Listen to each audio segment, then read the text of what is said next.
आइए आज हम प्रारंभ करते हैं अपनी पावन यात्रा रानीखेत उत्तराखंड स्थित बाबा जी के गुफा की, हिमालय की पवित्र श्रेणी द्रोणगिरी के उत्तुंग शिखर की।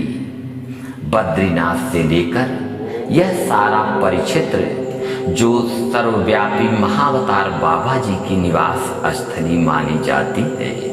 सुबह के यही कुछ 9 बजे हैं। द्वाराहाट स्थित योगदा सत्संग शाखा आश्रम से पूजा ध्यान के उपरांत थोड़ा नाश्ता करके हम बाबा जी की गुफा के लिए निकल पड़ते हैं। इस आश्रम से बाबा जी के गुफा की दूरी लगभग 16 किलोमीटर है।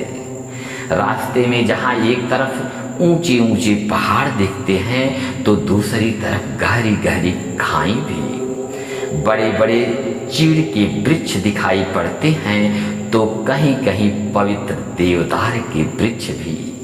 हमारी चलती बढ़ती गाड़ी के साथ साथ वे भी दौड़ते नजर आ रहे थे, मानो बाबा जी के दर्शन के लिए वे भी व्याकुल थे। गाड़ी चलती बढ़ती चली जा रही थी। हम रास्ते के विहंगम दृश्यों को देखते जा रहे थे।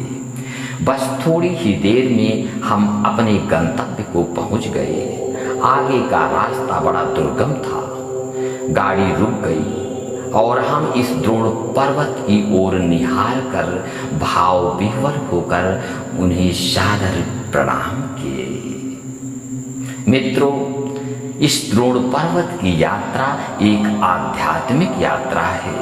स्वयं को खोजने, स्वयं को ढूंढने की यात्रा है।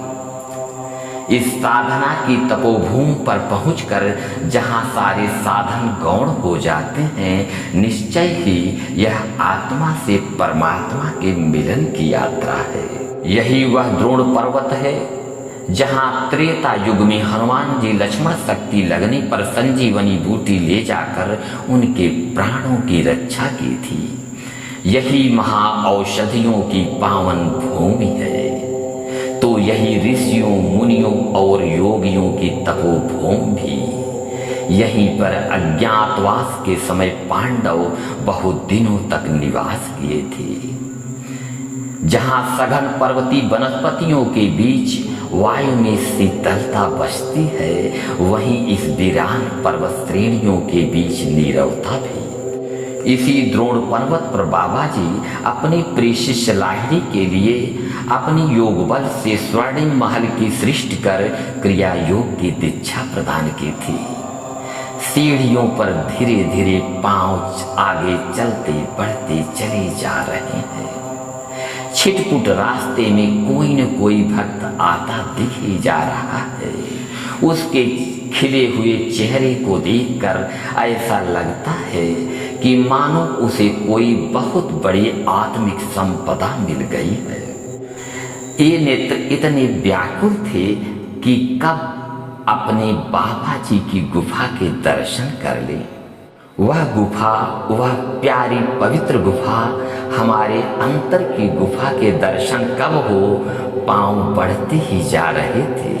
यहीं पर वह गगाश नदी है जहां बाबा जी के आदेश पर लाहिड़ी महाशय उसकी बालुका में लोट-पोट कर आनंद लिए थे। हमारे साथ कुछ मित्र भी थे जो इस पावन यात्रा का आनंद लूट रहे थे। इस लंबी ऊंची चढ़ाई पर कई बार तो हमारे मित्र जगह जगह बैठकर आराम भी किए, किंतु मेरी उत्सुकता तो बाबा जी की गुफा की तरफ थी कि कब बाबा जी के दर्शन हो। पांव आगे बढ़ते ही चले जा रहे थे। लंबी ऊंची चढ़ाई के उपरांत गुफा से कुछ पहले अधुनातन निर्मित एक ध्यान कक्ष दिखाई पड़ा। यह योगदा सत्संग सोसाइटी ऑफ इंडिया द्वारा निर्माण कराया गया है। इस विश्रामालय को देखकर मन में एक भाव पैदा हुआ कि इतनी ऊंची पहाड़ी, इतना दुर्गम रास्ता, किस तरह ईंट पत्थर ढो ढो कर जल का प्रबंध कर यह निर्माण कार्य हुआ होगा। अकेले तो चढ़ना कितना कठिन है, किंतु यहाँ पर सामान, वह भी ईंट, बालू, सीमेंट, सरिया लाना कितना कठिन रहा होगा। किंतु जहाँ चाह वहाँ राह। कुछ क्षण आराम कर बाबा जी के चरणों में धीरे धीरे हम जा पहुँचते हैं। बाबा जी की गुफा का दर्शन पाकर मानो बाबा जी को ही पाकर बार बार उनके चरणों में प्रणाम कर रहे थे। अपने गंतव्य को पाकर मन आनंद से झूम पड़ा। वह सारा चित्र सामने प्रकट होने लगा। उस समय जब बाबा जी इसी दिव्य गुफा में लाहिड़ी महाशय को ले जाकर सामने रखी हुई वस्तुओं की तरफ इशारा करते हुए बड़े शांत भाव से कहा था कि बेटा, क्या तुम इन्हें पहचानते हो? एक क्षण आश्चर्य मन से वस्तुओं की तरफ देखकर ठीक दूसरे ही क्षण बाबा जी के दिव्य आभा से युक्त चेहरे की तरफ निहार कर वह शिष्य धीरे से सिर हिलाते हुए बोला, नहीं बाबा, मैं इन्हें नहीं पहचानता। बेटा, यह कंबल, वह पूजा पात्र और वह रखा कमंडल, यह सब कुछ तुम्हारा ही है। मैं जानता था कि तुम कभी न कभी अपने बाबा से मिलने जरूर आओगे, इसीलिए इसे बहुत सजोकर मैं यहाँ रखता चला आ रहा। इतना कहकर बाबा जी जैसे ही अपने प्रिय शिष्य के सिर पर हाथ रखा, चलचित्र की भांति पूर्व जन्म की सारी बातें मानस पटल पर चित्रवत होने लगी। यह आश्चर्यजनक किंतु सत्य कथा है अमृत गुरु महाअवतार बाबा और उनके प्रिय शिष्य लाहिड़ी जी की। आगे कुछ घटना इस प्रकार की है, सुने।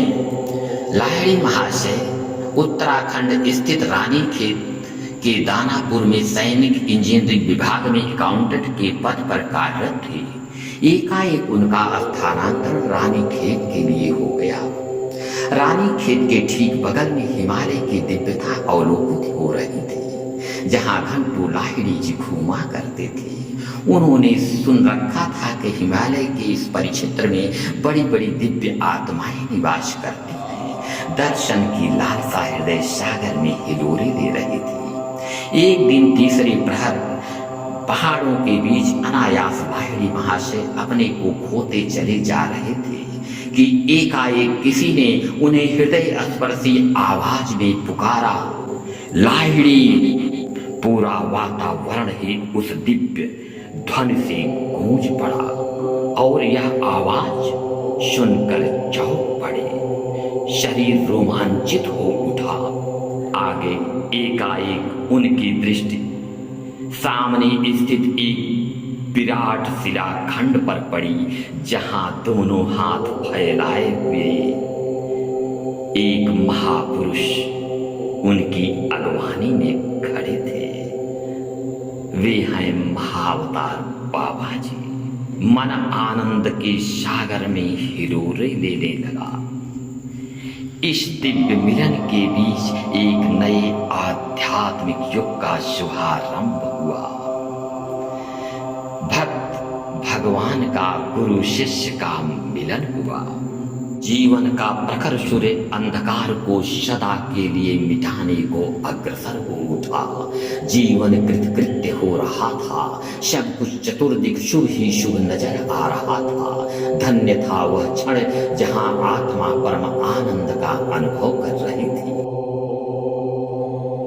यहीं पर महाअवतार बाबा जी ने अपने योग बल से स्वर्णिम महल की सृष्टि कर लाहिड़ी महाशय की पूर्व जन्म की इच्छा को पूरी किए थे, ताकि जीवन जगत के कठिन बंधन से उनका नाता टूट जाए और सर्वत्र मुक्त विचरण कर सके। अनंतर बाबा जी ने उन्हें इसी स्वर्णिम महल में मुक्तिदायी क्रिया योग की दीक्षा प्रदान की। इसी के साथ ही क्रिया योग के आध्यात्मिक पुनर्जागरण का श्री गणेश हुआ। आगे चलकर बाबा जी ने इस प्रविधि के विश्वव्यापी प्रचार प्रसार हेतु परमहंस योगानंद जी को चुना, जिनके विषय में 1894 में प्रयाग के कुंभ मेले में बाबा जी स्वयं ही स्वामी श्री युक्तेश्वर जी से भविष्यवाणी की थी। बाबा जी के आशीर्वाद के परिणाम स्वरूप पूज्य परमहंस योगानंद जी की छत्र छाया में यह क्रिया योग अतीत से लेकर वर्तमान तक वैश्विक धरातल पर फलता फूलता लोगों को ईश्वर के पथ पर ले जा रहा है।